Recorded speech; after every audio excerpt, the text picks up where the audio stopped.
Oke, jadi di video kali ini gue mau bahas tentang timnas senior ya, yang berhasil melaju ke round 2 pra Piala Dunia 2026 yang akan diselenggarakan di Amerika, Meksiko, dan juga Kanada.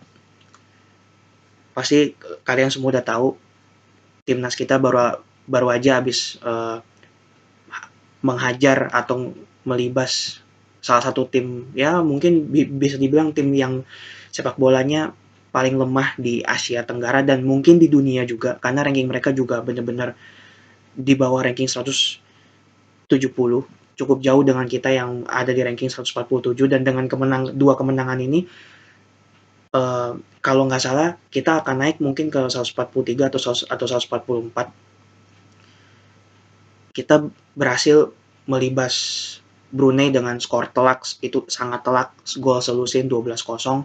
Tapi buat gue pribadi, skor itu gue nggak kaget dan gue nggak wow, karena memang dari awal gue udah prediksi ini pasti timnas minimal selama dua leg ini minimal menang bisa 8-0, itu minimal. Dan terbukti timnas bisa melewati prediksi yang gue kasih. Kan gue prediksi 8-0 dan timnas nambah 4 gol lagi jadi 12-0. Tapi yang gue concern di sini adalah walaupun kita menang dengan skor telak, karena memang lawannya pun terbilang memang lawan yang sangat lemah di dunia sepak bola ya.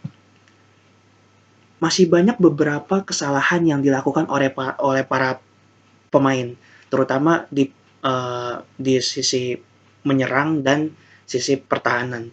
Di sisi menyerang, dari match pertama di GBK sampai match kedua ini, kalau kita anggap shot on targetnya semuanya masuk nih. Kalau semuanya masuk, itu mungkin kita bisa menang dengan skor agregat total mungkin 25-0 lebih. 25 mungkin mungkin kalau semuanya masuk ya mungkin bisa nyampe ke angka 28 atau mungkin 30. Karena saking banyaknya peluang yang kita buat, tapi yang jadi gol cuma 12 dari total dua match yang udah kita jalankan. Itu menandakan bahwa lini penyerangan kita masih sangat suka buang-buang peluang, terutama di yang match pertama di GBK yang babak pertama kita hanya unggul 2-0, 2-0 padahal penyerangan itu terbilang selalu hampir timnas yang selalu nyerang. Tapi kita cuma unggul 2-0, itu kan membuktikan bahwa lini penyerangan kita tuh masih cukup kopong gitu loh. Terutama yang tadi juga di babak pertama, yang paling kelihatan, yang paling gue ingat di otak gue sekarang itu adalah si Dendi depan gawang, dia shootnya pas kiper. Ya, gue nggak bilang Dendi ini striker jelek. Dendi ini sebenarnya striker yang cukup bagus, tapi memang di beberapa match di liga pun sama Bayangkara, gue lihat Dendi ini lagi agak-agak underperform dan apa ya, lagi jarang nyetak gol kalau yang gue lihat, karena gue juga jarang banget nonton Bayangkara. Cuman intinya adalah faktanya Dendi gagal memanfaatkan peluang yang tadi di cutback oleh Witan Sulaiman. Itu kalau gue jadi Witan, gue udah kesel banget pasti, karena gue udah capek-capek cutback, gue udah capek-capek ngasih umpannya udah enak banget, tinggal lu sodok doang tuh bola, tapi lu malah sodoknya ke arah kiper.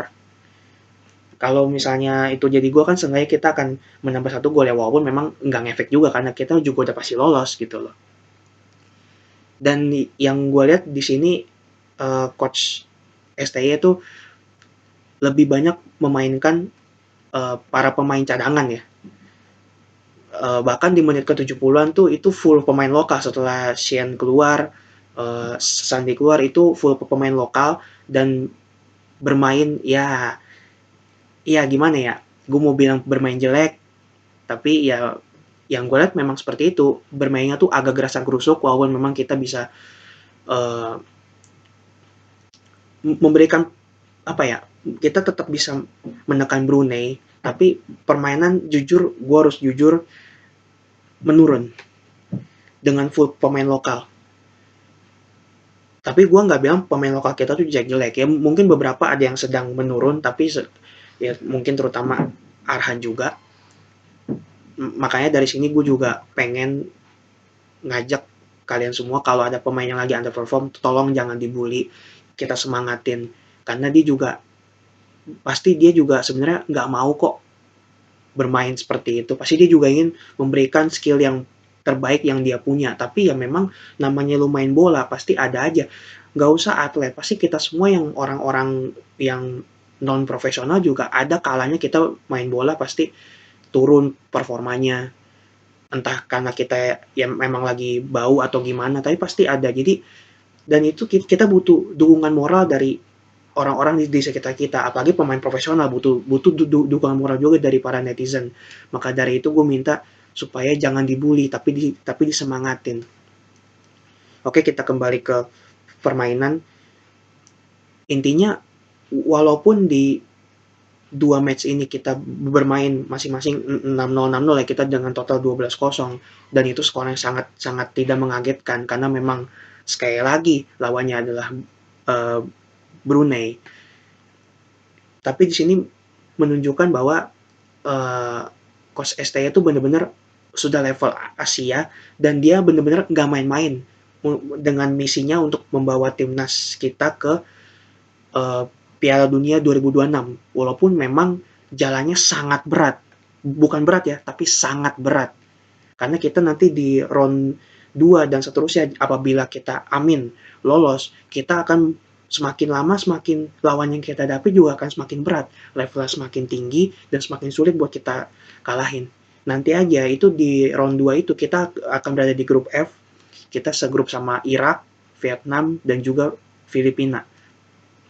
Nah, fun fact-nya adalah Irak dan Vietnam ini kita juga satu grup nanti di grup D Piala Asia tahun depan di Qatar. Jadi dalam kurun waktu November tahun ini sampai Juni tahun depan itu kita ketemu Irak dan Vietnam, kalau yang gue hitung itu 6 kali. Kan di grup F pra Piala Dunia kan kita kan ketemu 4 kali kan, 2 kali Irak, 2 kali Vietnam karena home and away, dan nanti yang 2 kali pula, jadi total 6 kali itu di grup D Piala Asia. Kita total 6 kali akan bertanding lawan Irak dan Vietnam. Jadi yang tadi gue dengar juga katanya nih, yang gue dengar, yang gue baca dari media-media dan komen-komen netizen gitu, katanya pelatih Irak pun datang ke stadion Brunei untuk mata-matai timnas. Makanya coach STY mungkin itu juga alasan coach STY nggak mainin beberapa pemain senior gitu, yang memang yang pemain utama kayak Klopp contohnya. Jadi dan gue setuju, karena menurut gue pemain-pemain utama itu di match yang udah pasti menang ini itu nggak perlu bermain, cukup siapkan diri buat match selanjutnya, dan berikan kesempatan sama pemain-pemain lapis 2 untuk menunjukkan bahwa mereka memang layak loh berada di timnas, walaupun mereka pemain cadangan, tapi apabila mereka dikasih kesempatan mereka mampu untuk buktiin. Karena namanya lu pemain cadangan, kalau lu dikasih kesempatan sama pelatih lu, jangankan 10 menit, 1 menit, bahkan ibarat kata 10 detik pun lu harus bisa buktiin, karena itu akan jadi kunci atau jawaban buat pelatih apakah dia layak mempertahankan lu di timnya atau dia harus coret lu dari timnya gitu loh. Dan itu semua hak pelatih bebas dan berhak untuk melakukan itu ya. Jadi intinya gue berharap kita bisa berbicara banyak di pra Piala Dunia kali ini, dan kita tentunya bisa lolos, dan perjuangan di grup F ini itu nanti akan menjadi perjuangan yang sesungguhnya, akan menjadi penentuan kita bisa nggak akan berbicara banyak di pra Piala Dunia nanti. Nanti kita match pertama itu tanggal 16 November, kita away dulu ke Irak. Ya, kalau secara realistisnya mungkin nahan seri udah bagus, tapi ingat, lu kalau masuk lapangan, mindset lu itu nggak boleh seri. Kalau hasil seri itu belakangan, hasil itu belakangan. Yang penting lu berusaha dulu, tentunya dengan mindset gue harus menang. Walaupun memang hasilnya mungkin bisa beda, bisa seri, bahkan bisa juga amit-amit kalah. Tapi kalau lu bisa mengawali dengan match dengan mindset, oh gue harus menang nih, itu nanti pelan-pelan akan ikut bilangnya membimbing lu, oh permainan lu harusnya akan lebih cair di lapangan. Dan Irak ini yang gue lihat memang udah nggak sejago dulu juga. Irak itu yang notabene juara Piala Asia 2007 itu udah mulai menurun kualitasnya kalau yang gue lihat. Maka dari itu eh, harusnya kita bisa atasi. Kalau Vietnam sama Filipina kita udah sering ketemu di Piala AFF, Piala Ciki itu yang nggak ada gunanya itu, terutama Vietnam ya. Itu udah bestie kita lah. Harusnya itu dua itu gue asumsi gue dua ini tuh kita bisa menang. Minimal 2-0 aja tuh dapat harusnya. Nah yang Irak ini, gue pasti berharap lawan Irak kita juga menang kalau bisa. Pastilah, nggak ada yang berharap nggak menang. Tapi sebisa mungkin seminimal-minimalnya aja itu seri. Jadi minimal kalau kita kalau memang nggak bisa jadi juara grup, runner up yang otomatis akan lolos ke round 3. Kalau ya di round 2 ini kan posisi 3 4-nya kan out kan.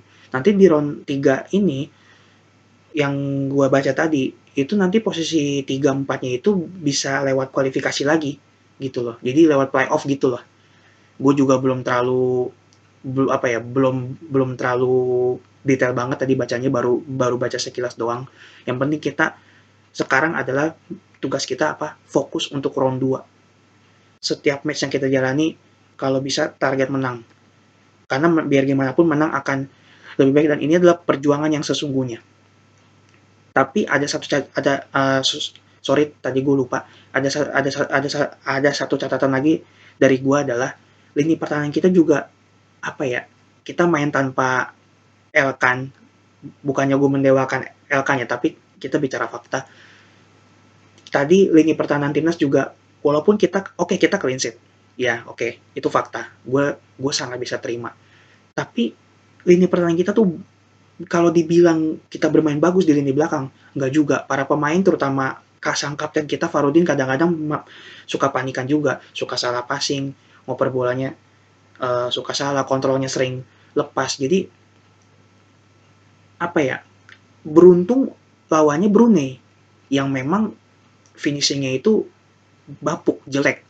Kalau itu lawannya ya mungkin kalau kita anggaplah kayak di grup Piala Asia nanti kayak Jepang, wah itu udah Jepang, jujur ya dengan pertahanan seperti itu, Jepang tuh di babak pertama aja pasti udah nyekor ke gawang kita tuh dengan skor 4-0. Vietnam juga, Irak juga. Jadi dengan pertahanan seperti itu, main di pra Piala Dunia dan Piala Asia nanti, itu sangat sangat nggak dianjurkan ya. Makanya gue berharap ini semoga jadi evaluasi juga, lini depan, lini belakang, lini tengah pun sama. Lini tengah bermain cukup bagus sebenarnya. Irianto jadi box to box. Kambuaya juga main bagus banget dari match pertama. Kambuaya itu di match pertama juga main bagus banget. Ketika gantiin Klok, lini tengah lebih hidup. Tapi kadang-kadang suka kasihkan nyerang. Bola suka hilang. Dan lini pertahanannya jadi kauk juga kan gitu loh. Jadi semoga ini jadi evaluasi. Karena ini akan sangat berguna nanti buat di pra Piala Dunia dan Piala Asia. Event sesungguhnya. Event yang kalau kita gagal barulah nih kita boleh untuk nangis gitu loh. Walaupun gue jujur gue cukup optimis sih gitu. Di dibanding Piala Asia dibanding Piala AFF yang cuma Piala Ciki, yang orang kadang-kadang suka ngomong iya kita harus bisa dapetin Piala AFF. Lihat no Singapura 4 kali juara AFF nggak pernah masuk Piala Asia. Sekarang gue tanya, pintu mana yang lebih terbuka buat ke Piala Dunia, AFF atau Asia? Kalau orang yang punya otak pasti kan akan jawab Piala Asia dong, nggak mungkin Piala AFF.